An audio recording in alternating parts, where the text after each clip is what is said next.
I do pretty good.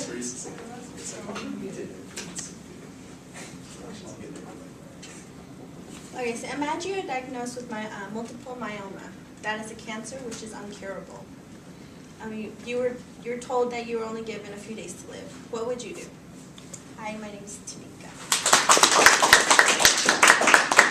I've done research in this area of organ donation because 3 years ago I tore my ACL, my anterior cruciate ligament in my right knee.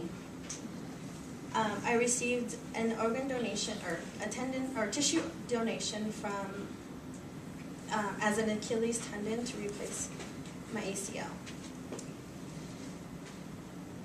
Okay, so in the medical field, there is the greatest issue of organ donation. There has been a lack of patient donors compared to, or potential donors compared to patient donors. The reason for this speech is to bring you the facts of the lack of organ donors, and at the conclusion, I'll be convinced you'll be obligated to revisit your position and sign up. Today we'll explore the problems and causes of the organ donation and misconceptions, and go over some solutions. Let's begin by looking at the main problem. The main problem is the number of patients compared to the number of donors. According to Donor Life America, over 115,000 patients are on the waiting list. And every 10 minutes, a patient is added to the wait list. And of those 115,000, 20 receive organ transplants a year. And about an average of 18 people die. In an article by Health and Wellness by Turnbull, a 60-year-old girl named Taylor Storch was smashed into a tree on a ski trip with her family. With her parents' consent, she was able to donate her kidneys, her pancreas, her corneas, her liver, and her heart to 4 patients. Her parents were able to contact the heart recipient, Patricia Winters. And as the parents found Patricia, they described the moment as breathless. And they were overcome with bittersweet. It was a bittersweet moment. And according to an audience analysis, only 9 of you are organ donors. What most of us don't know is the unawareness and lack of knowledge of organ donation. And many think it conflicts with financial stability and your insurance. Now that we've discussed the problem, let's explain some causes. Some causes are the lack of education and knowledge of organ donation. In a study by Donate Life America, only 30% of Americans know about organ donation. Another cause is misconception and accurate information. One concern that many have is if you agree to become a donor, you think the hospital does not do everything they can to save your life, which is not the case. Most believe the surgeons will automatically remove your organs before you're actually deceased. According to Mayo Clinic, the doctors do extensive testing more than people that are not organ donors. And the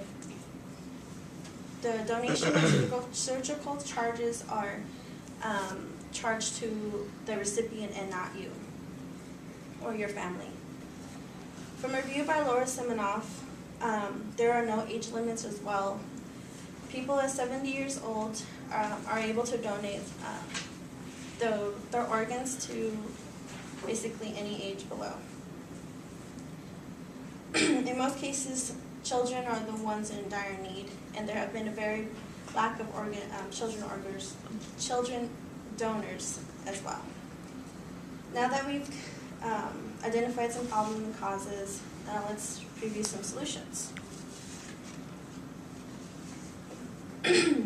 Since only 10 of you are signed up in as much of the U.S. population, we could all become part of other people's lives. We could all sign up and give an opportunity to someone else to live. If it weren't for caring individuals like the Storch family, I would have not been able to receive a tendon replacement, and the 4 recipients wouldn't have been able to get any organs. I would have to, if I did not receive the ligament, I would have to use a thigh muscle in my knee, in top of my knee, which would have made my knee more unstable. And most likely I would not have finished my basketball career at GCC. By going to organdonor.gov, you can sign up, but just by entering your name, your date of birth, your address, your height, your race, and the organs that you would willing to donate. You can also get an organ donor card there as well. In an editorial called Reaching Out to Our Youth About Organ Donation, a solution they stated were holding media campaigns, workshops, and meetings. They also mentioned educational visits to schools, so organ donors can tell their stories and experiences. These are just a few solutions that could solve the problem. Today we talked about the problem, explore some causes and solutions, and stories like the Storch family and mine, I hope inspired you. You can contribute to helping others who do not deserve to die. Be like Taylor and save for people. You don't need your organs when you die, so contribute. And go to organdonor.gov to sign up. And transplantation is the most remarkable success in medicine. It's only hope for people suffering from organ failure. The greatest gift that you can imagine. This is the greatest gift that you can do. Please help save lives, and like Will Smith says on Hancock, change the world.